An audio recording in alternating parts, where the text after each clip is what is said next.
Dear students, English language में सबसे important अगर कोई शब्द है तो वह शब्द होता है वर्ब। बिना वर्ब के कोई भी सेंटेंस नहीं बनाया जा सकता है। साथ में ध्यान दीजिए, वर्ब्स की अलग अलग फॉर्म्स या दूसरी वर्ब से जोड़कर जब इन्हें यूज करते हैं तभी मीनिंगफुल सेंटेंस बनते हैं। इन वर्ब्स में एक इंपॉर्टेंट वर्ब होती हैं एक्शन वर्ब्स।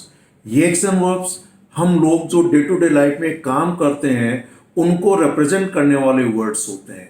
जैसे कि हिंदी में हम कह सकते हैं खाना, पीना, उठना, खेलना, कूदना, नहाना, धोना, सोना, जागना, मरना, पीटना, हंसना, लिखना, देखना, उछलना, कूदना।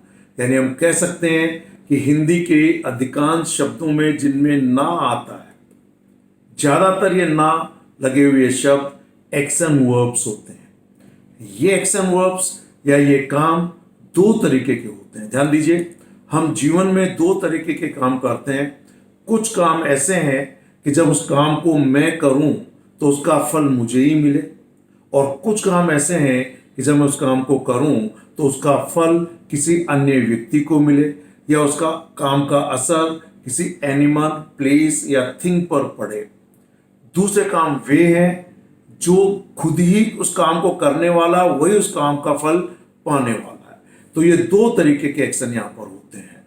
इन काम का ये जो दो तरीके के काम है, इन्हीं के आधार पर इन एक्शन वर्ब्स को दो पार्ट में बांटा गया है, यानी दो कैटेगरी में बांटा गया है, जिन्हें हम लोग अभी तक हिंदी में अकर्मक और सकर्मक क्रिया कहते हैं।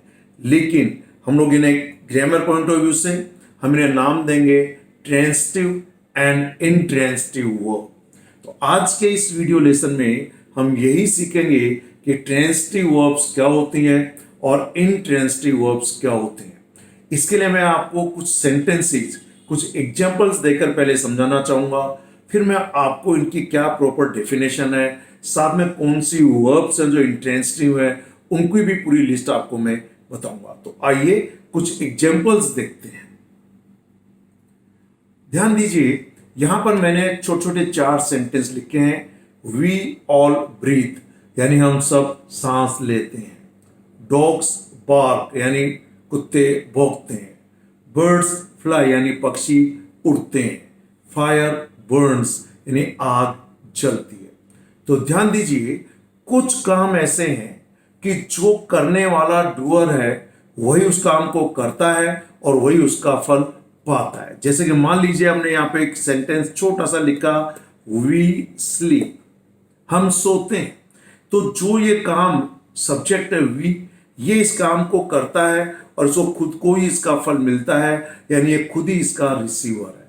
तो ध्यान दीजिए, यहां पर ये जो मैंने एक पूरा चित्र जैसा बनाया है कि ये जो डूअर है ये कोई ना कोई डूअर यानी सब्जेक्ट है, ये कोई ना कोई एक्शन को करने वाला डूअर है।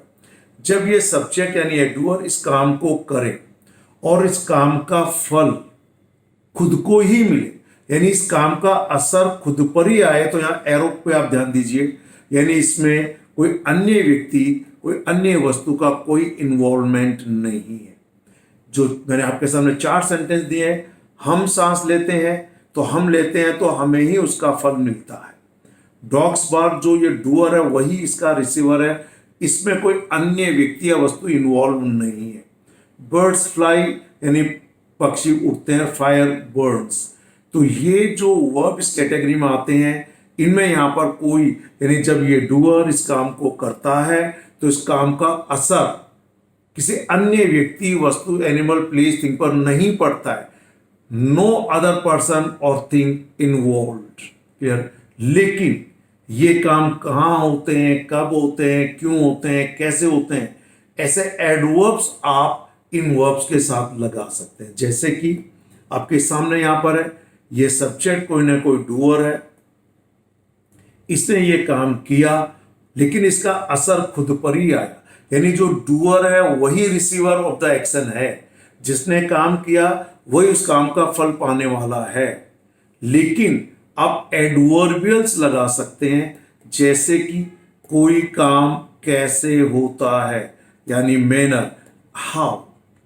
जैसे मैंने कहा ही रन्स फास्ट, वह तेज दौड़ता है, तो ये खुद दौड़ता है, खुद पर ही इसका असर आता है, लेकिन कैसे दौड़ता है?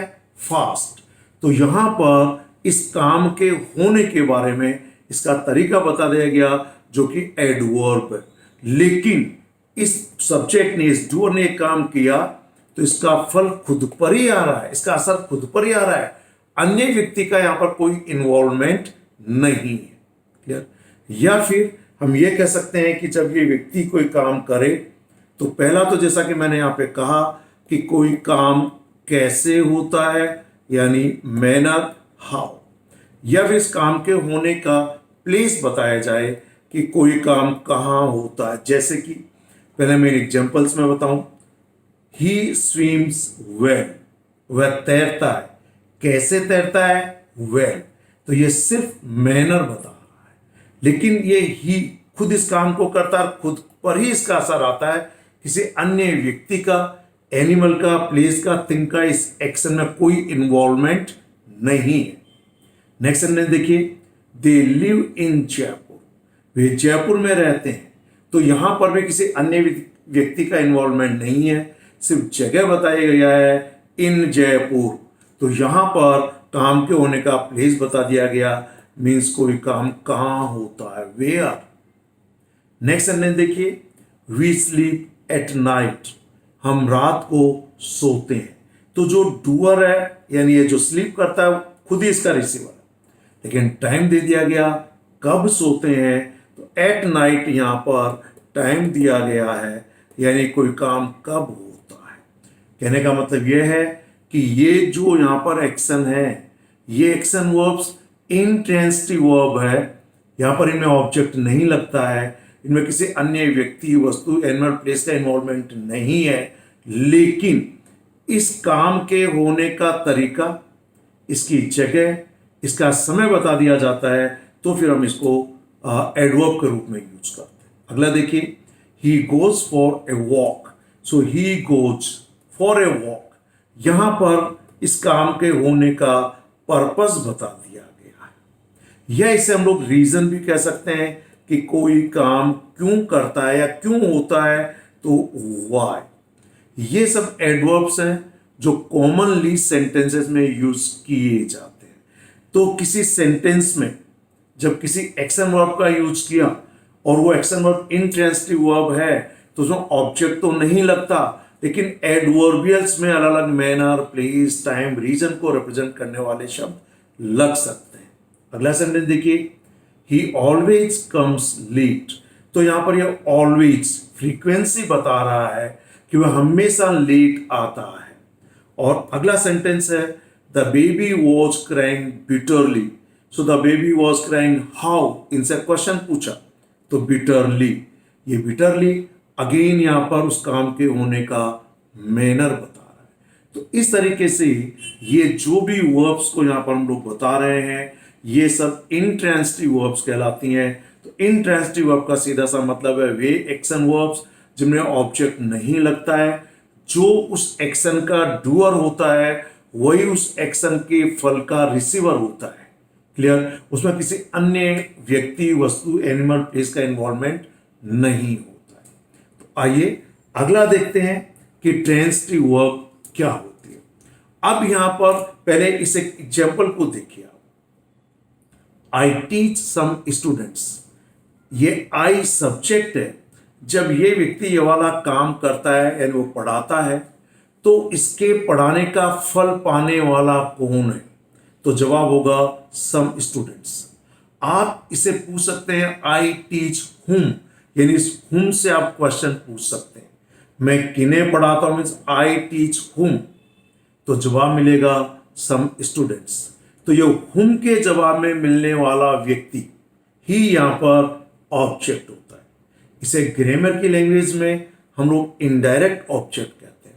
और इनडायरेक्ट जनरली कोई ना कोई व्यक्ति होता है। मैंने कहा जनरली, यानी ये 100% नहीं, जनरली कोई व्यक्ति होता है। क्लियर? दूसरा सेंटेंस यहां पे पढ़िए, शी इज कुकिंग फूड। तो ये शी इस वाले काम को करती है, तो उसका नतीजा क्या होता है, यानी उसका असर क्या होता है, फूड पर पड़ता है।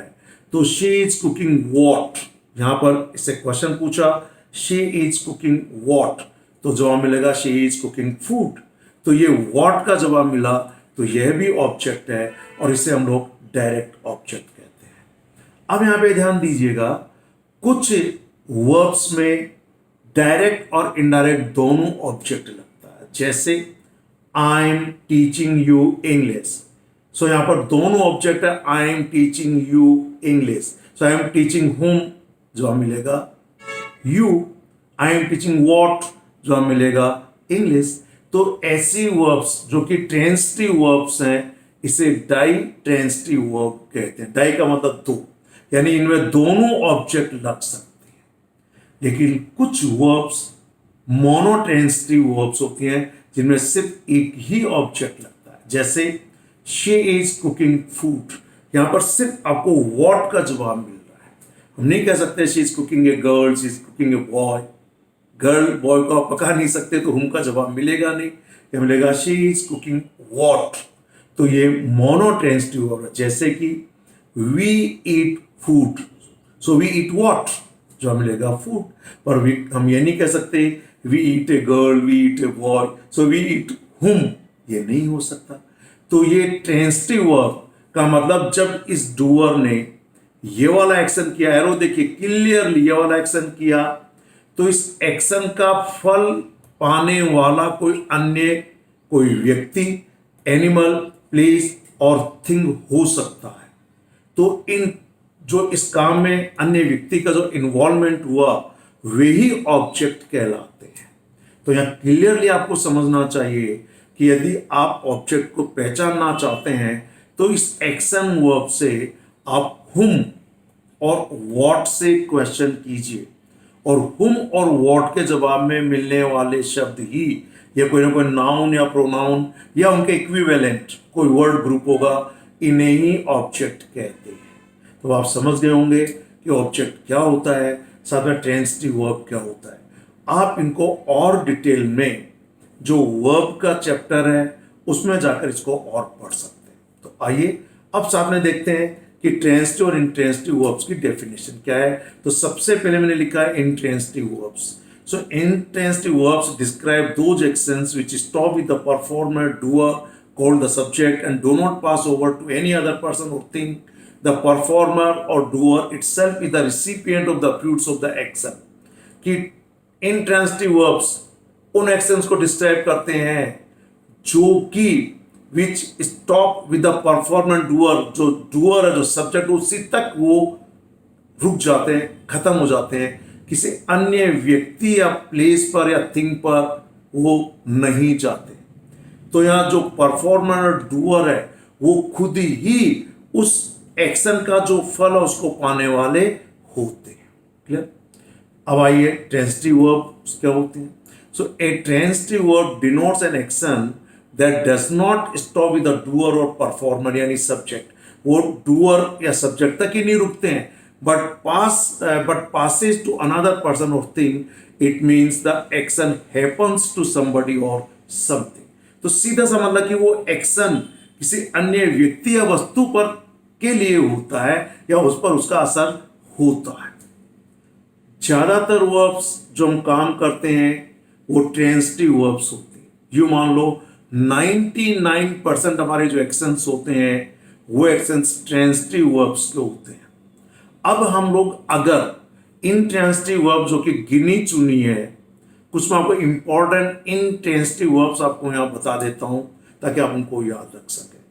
इनका इंपॉर्टेंस ये है, जब हम लोग एक्टिव से पैसिव बनाते हैं या पैसिव से एक्टिव बनाते हैं, तो ध्यान रखना जब इंट्रांजिटिव वर्ब में कोई ऑब्जेक्ट लगता ही नहीं है, तो इंट्रांजिटिव वर्ब्स का पैसिव वॉइस में प्रयोग नहीं किया जा सकता। ऑब्जेक्ट सिर्फ ट्रांजिटिव वर्ब्स में लगता है, तो पैसिव स्ट्रक्चर केवल ट्रांजिटिव वर्ब्स के ही बन सकते हैं। इंट्रांजिटिव वर्ब्स के पैसिव स्ट्रक्चर्स नहीं बन सकते। तो आइए मैं इंट्रांजिटिव वर्ब्स की एक लिस्ट आपको बता रहा हूं। ध्यान देने वाली बात यह है कि इन इंट्रांजिटिव वर्ब्स का यूज कभी भी पैसिव स्ट्रक्चर्स में नहीं होता है। जैसे पहला है some common intransitive verb that are normally used without an object, जैसे कि एक का मतलब दर्द होना, my whole body is aching, तो मेरा शरीर ही दर्द कर रहा है। बिहेव पैसिव वॉइस में नहीं होगा। कैलेप्स ढह जाना, कॉफ खांसना, cry decay, die disappear, exist expire, faint यानी बेहोश हो जाना, फॉल फ्लेरिश फलना फूलना, हैपन हेजिटेट, लाफ अकर यानी घटित होना, पॉज प्रॉस्पर, राइज, साई यानी सांस लेना, स्लीप स्माइल, सॉब सोबना सिसकना सुबकना, स्वीम वेनिश का मतलब अदृश्य हो जाना, वीट वीप वॉक। इन वर्ब्स का पैसिव वॉइस में यूज नहीं होता। साथ में कुछ मूवमेंट को रिप्रेजेंट करने वाली वर्ब्स जैसे कि अराइव, क्रॉल का मतलब होता है रेंगना, फ्लो बहना, गो रन, सोर, ट्रेवल, वॉक, कम और इवन रीच, ये मूवमेंट वाली हैं, ये इंट्रांजिटिव वर्ब। इसके अलावा कुछ ऐसी वर्ब जो किसी पोजीशन को बताती हैं, जैसे कि belong means I belong to Rajasthan, lie झूठ बोलना, जिसे हम लोग कहते हैं लाइव या सॉरी लिव, लाइव तो एडजेक्टिव हो जाता है, live, remain, sit, stand, stay, ये सब की सब वर्ब्स पोजीशन को बताती हैं। इनका यूज भी हम लोग पैसिव वॉइस में नहीं कर सकते। तो ध्यान दीजिए सभी स्टूडेंट्स कि ट्रांजिटिव और इंट्रांजिटिव वर्ब्स को इसलिए भी समझना जरूरी है कि हमारे जो सेंटेंस होते हैं उनके दो मेन स्ट्रक्चर होते हैं, एक होता है एक्टिव वॉइस, एक होता है पैसिव वॉइस। एक्टिव वॉइस में जो डूअर है, सब्जेक्ट है, वो खुद एक्टिव होता है, उस सेंटेंस का सब्जेक्ट होता है। पैसिव वॉइस में सब्जेक्ट जो होता है वो रिसीवर होता है और वो बेसिकली एक तरह से कहना चाहिए पैसिव रहता है, निष्क्रिय रहता है, तो पैसिव स्ट्रक्चर बनता है। अब अगर हमें ट्रांजिटिव और इंट्रांजिटिव वर्ब्स को भी पहचाना नहीं आएगा तो फिर हम लोग एक्टिव से पैसिव बनाने में, पैसिव से एक्टिव बनाने में भी गलती कर सकते हैं। सब में ध्यान रखिए, इंट्रांजिटिव वर्ब्स का यूज कभी भी पैसिव वॉइस में नहीं होता। मैंने अनेक बार ऐसा देखा है कि कॉम्पिटिटिव एग्जामिनेशंस में इंट्रांजिटिव वर्ब्स का यूज पैसिव वॉइस में दे दिया जाता है।